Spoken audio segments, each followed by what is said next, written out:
2014 Chevy Silverado. Well, after I replaced the clock spring and the steering angle sensor. Okay, here's the controls. Okay, so working, the heat is working, the horn is working, steering wheel angle. I did set it at 0.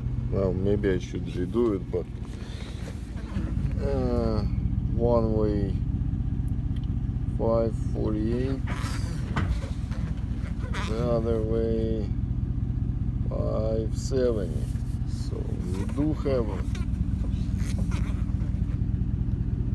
552 back. I think the rest can be done by an alignment. Right now it's right, the steering wheel is straight right now. That's where it's supposed to be. So I was looking the steering angle sensor at the ABS control module. So we got no codes. That's it. Car is fixed.